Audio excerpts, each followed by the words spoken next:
Hey world, it's being able to come back to another video. So the only reason I'm making this video here because it just further, clarifies and confirms that we need to understand that there's, two reasons why professional athletes are rich and quote unquote famous.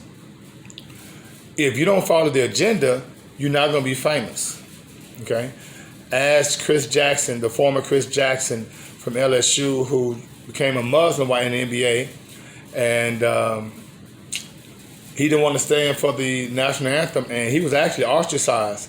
He one of the better players in the NBA, but he was ostracized. And then you talk about, Colin Kaepernick coming in on the scene and being the what they call the PSYOP scapegoat. And what tripped me out, family, is a lack of awareness. And you're not going to have awareness if you don't have any type of historical analysis. Family, I'm going to tell you something. The 15th Amendment was passed in 1865, okay? Ratified in 1870. And what was the 15th Amendment? It gave so-called African Americans the right to vote, ex-slaves the right to vote. Remember, the 13th, 14th, and 15th Amendment was supposed to secure citizenship for the so-called ex-slaves, right?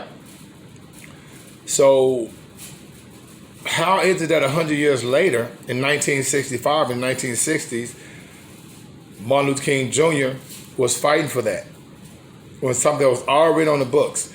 And since they say they try to protect their Constitution, protect our Constitution, that's our values, then why wasn't that protected?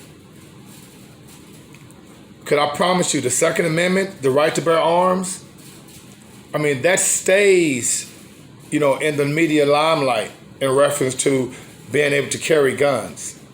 But when you talk about the 15th Amendment, which is the right to vote, why is it that in 2021 we're having voter suppression bills passed and we're having individuals that's playing the race card saying that it's going back to the Jim Crow era? To me, for Joe Biden or any of these politicians to equate this new voter law passed in Georgia as similar to Jim Crow, they need to go back to the Jim Crow era and look at the footage and see how Afro-melanated people were really treated, okay, when doing the protesting. So you guys out there protesting now with this fake-ass BLM stuff, the cops were sicking dogs on us, water hoses, killing us. You've been picked up from your crib. And like I say, you think it's an accident the Second Amendment, the right to bear arms, was something that was kind of suppressed in our community? If it's one group of people that every male should have a weapon, a gun, it's Afro-melanated people. Why? Because we want to look at the history of what happened in this country. And today, like I said, they're talking about the Asian discrimination. Are you serious? If Asians are feeling discriminated against, then they need to bring up what happened to the Asians in the 1940s when they were sent to California in those entrenchment camps. That's what the U.S. government did to you. But the fact that they're trying to portray this Asian discrimination and apply to one group of people as if, like they say, the number, 85% of Asian assaults are committed by young black males. Are y'all serious? And so I digress. Back to Deshaun Watson. Okay? I mentioned Colin Kaepernick, and I mentioned how if you don't have any type of historical analysis, you'll forget your standing in this community. Pay yourself first, family.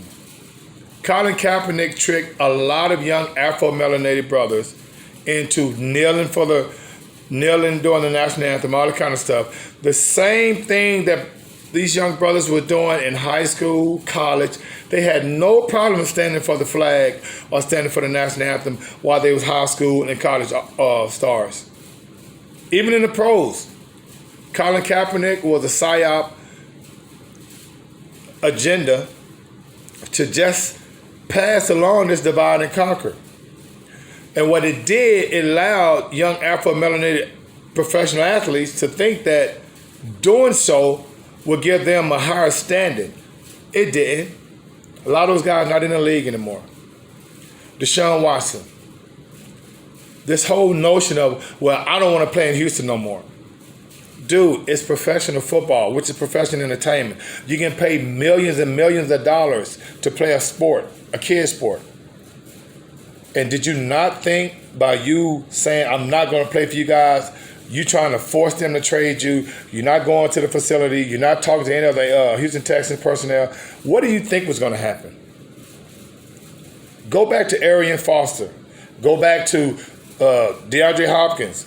Go back to, Earl Campbell. All of these great professional athletes, they forget where they come from, and they forget who's paying their bills. Guys, they don't look at us like that. You're just an athlete to them that can be replaced. And if you don't conform to the agenda, this is what happens to you. Deshaun Watson was the Dak Prescott of H-Town. He was in H-E-B commercials.